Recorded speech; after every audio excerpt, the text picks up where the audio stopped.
Shalom, meus queridos e amados amigos e irmãos, que o Eterno abençoe a todos vocês. Eu sou Ailton, esse é o nosso canal A Luz da Escritura.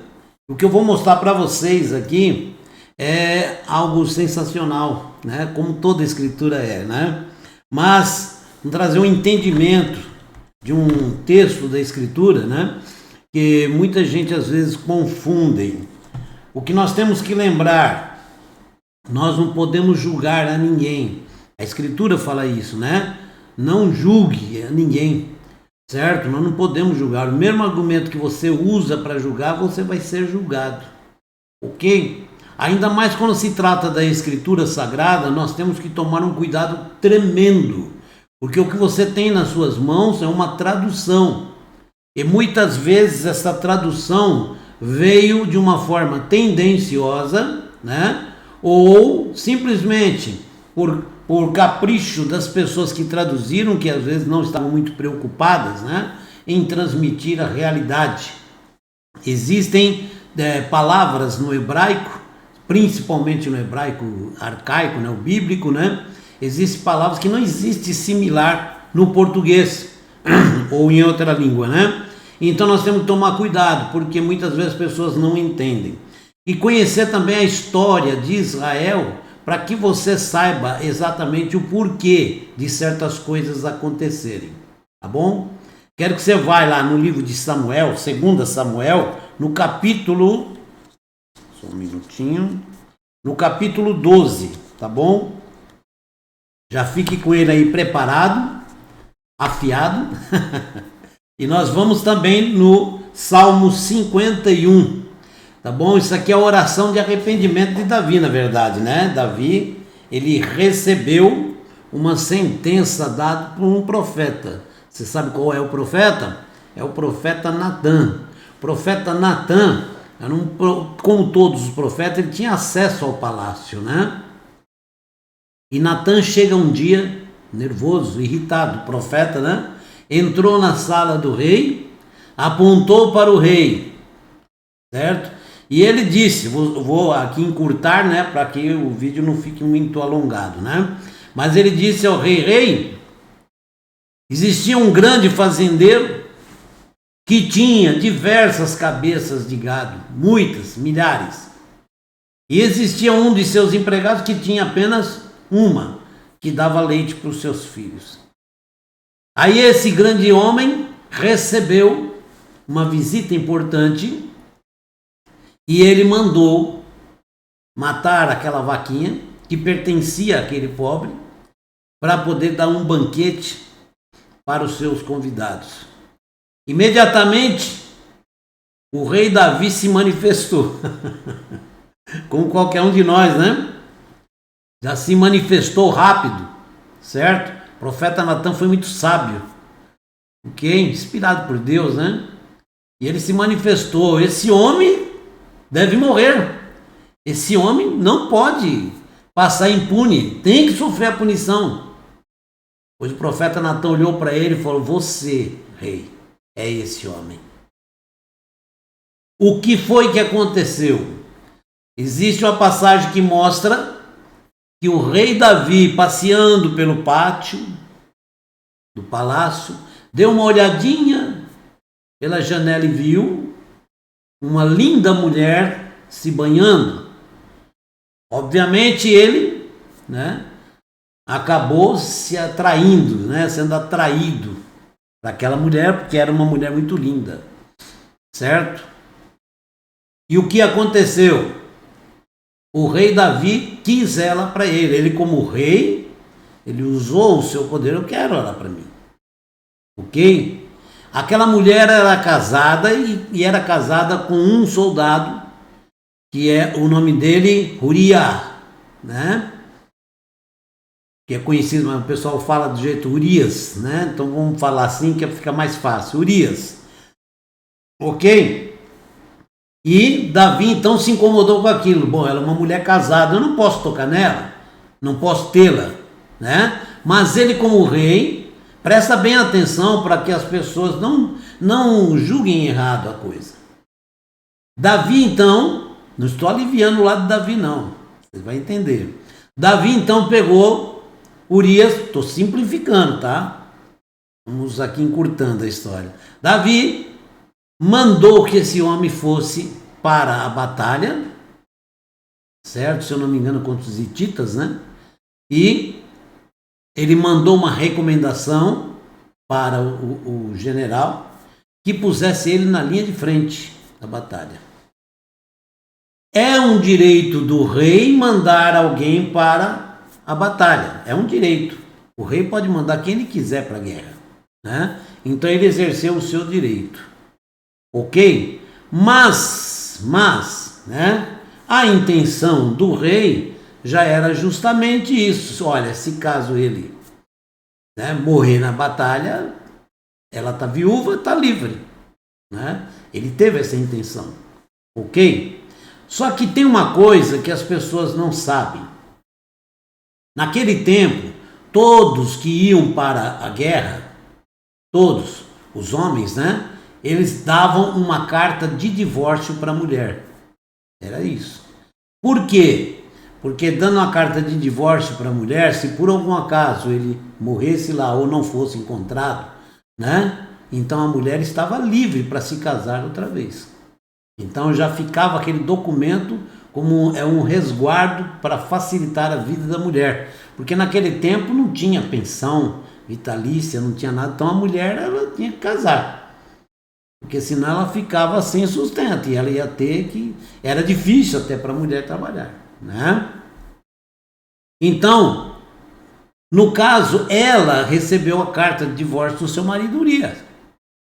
Certo? Ela teve aquela carta, segurou ela e Davi sabia disso. Quer dizer, então, adultério na união dos dois não existiu. Existiu adultério quando ele desejou uma mulher que era casada. Isso sim, né? Só apenas desejar já adulterou no coração. Não é verdade? Mas, né, no caso, ele mandou o Urias para a batalha justamente para livrar a mulher do fardo do casamento com ele.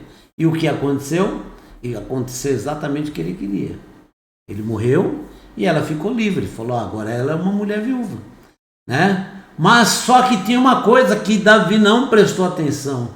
Deus estava atento a tudo. Estava vendo tudo aquilo acontecer.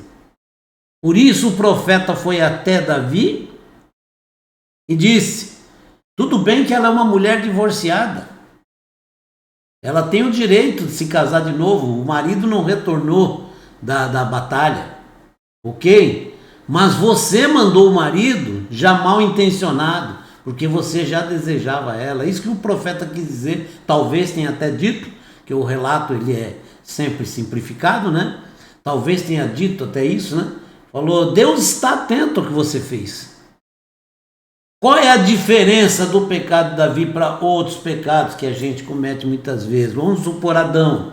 Adão, quando pecou, Deus falou para ele por que ele comeu do fruto, o que ele fez? Culpou a mulher. Não, mas ele era responsável também. Ele poderia não comer, certo? Mas ele falou, não, a mulher que o Senhor me deu que fez eu comer. Quando chegou na mulher, a mulher falou, não, é a serpente que fez. Quer dizer, um empurrou para o outro.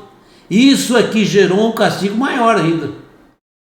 Porque ninguém assumiu o seu erro. O que Deus quer de nós é que nós assumamos o nosso erro, certo? Você pecou. Você tem que ser honesto com Deus. Senhor, eu pequei. Olha o que Davi fala aqui no Salmo 51. Leia o Salmo 51 todinho, tá? É justamente sobre essa questão. O diretor de música, Salmo de Davi, quando o profeta Natan veio a ele, depois de Davi haver cometido adultério com Betseba, que é o nome certo, né? Betseba. Ok? Então tá aqui, ó, compadece-te de mim, ó Deus, disse Davi, ok? Compadece-te de mim, de acordo com a tua benevolência, apaga minhas transgressões, de acordo com tuas misericórdias. Lava-me abundantemente da minha iniquidade e purifica-me do meu pecado, pois eu conheço minhas transgressões, olha aí, ó, e meu pecado está sempre diante de mim. Contra ti somente eu pequei e fiz mal diante dos teus olhos, para que seja justificado quando falares e puro quando julgares. Eis que fui formado em iniquidade e em pecado, minha mãe me concebeu. Certamente tu desejas a verdade no íntimo e no fundo do coração, tu me ensinastes a sabedoria. Purifica-me com aspersões e ficarei limpo. Lava-me e ficarei mais branco que a neve. 8. Faz-me ouvir júbilo de alegria, para que os ossos que tu esmagastes se regozijem. Esconde tua face dos meus pecados e apaga todas as minhas iniquidades. Cria em mim, olha aqui o verso 10, cria em mim um coração puro, ó Deus, e renova em mim um espírito firme. Não me lances da tua presença e não retires de mim teu espírito. Restaura-me a alegria da tua salvação e sustenta-me com o espírito voluntário. Então ensinarei teus caminhos aos transgressores e os pecadores se converterão a ti. Resgata-me dos crimes de sangue, ó Deus. Deus da minha salvação, e minha língua cante alegremente tua justiça. Meu Senhor, abre os meus lábios e minha boca poderá proclamar o teu louvor. Pois tu não desejas sacrifícios, senão eu os daria a ti. Tu não te agradas de holocaustos. Os sacrifícios para Deus são um espírito quebrantado, um coração quebrantado e um espírito e contrito, né?